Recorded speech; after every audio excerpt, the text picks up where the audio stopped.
Hello, this is Kane.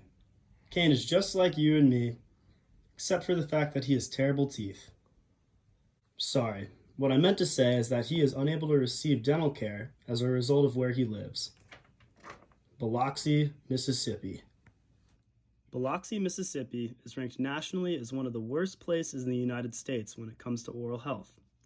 And although it is due to the environment, amount of exercise he gets, and his diet, the leading contributor to this problem is underservement when it comes to oral health care.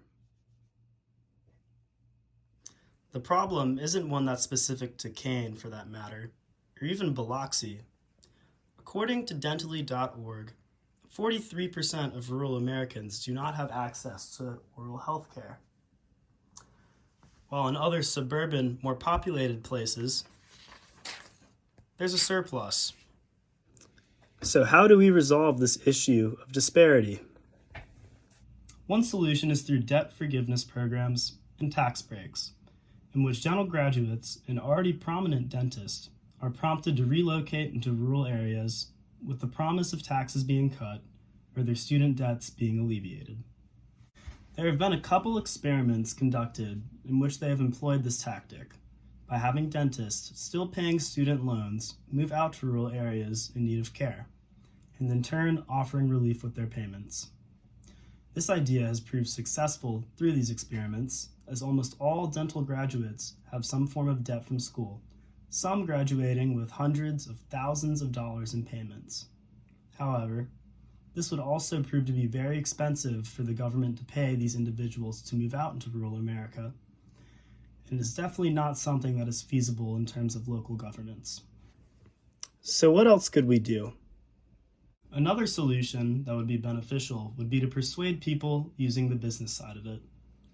On the website of the U.S. Bureau of Labor Statistics, there is a map of the average salaries of each dentist varying by state. Although on the map there are several rural states that appear to be lacking in salary, there are also a ton of rural Midwestern states that appear to be absolutely thriving in terms of salary. This proves that a lot of states hold very easy opportunities to be equitable, even if the areas only contain rural demographics. Plus, the American Dental Association shows trends where the number of individuals entering the dental field is actually predicted to increase in size as time progresses.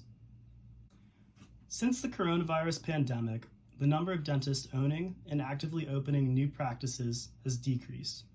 What this means is that there is less room to accommodate more professionals graduating from school and entering the workforce, implying that eventually some of them will have to open up their own dental office. So why not convince them that it'll be worth their while to set up in these rural communities where it is shown to be profitable? Although this could potentially work for the states on the map where salary is good, it absolutely would not work for the states where this is not the case.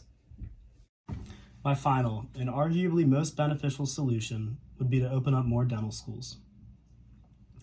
Did you know that there are only 70 dental schools in the United States, including its territories? On top of that, only 36 states have accredited dental schools. Furthermore, only 11,700 out of 74,158 individuals were admitted into dental school during the 2021 through 2022 application process. Now, it sounds very expensive to open up new dental schools across the country. However, it wouldn't be as if entire new universities are being founded. If dental programs were to be added to already existing universities, the matter could be solved relatively cheaply. This has already been done at East Carolina University and has consequently made the university much more desirable to a much more intelligent demographic. Now picture this. What if we were to take schools already in rural areas and propose to them the idea of a dental program?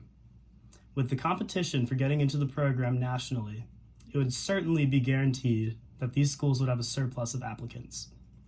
Studies have been conducted to show patient retention at dental schools across the country, by which patients who receive treatment at dental schools are analyzed, showing that the clients typically will follow the students after graduation if they were to stay relatively close to the area.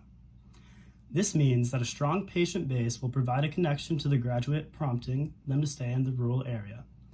Furthermore, the implication of universities in any community has been proven to enhance the economy of that area. In conclusion, all of the proposed solutions I've mentioned are viable options to combat the disparity issue, and I believe that the topic could be resolved if all of them were implemented.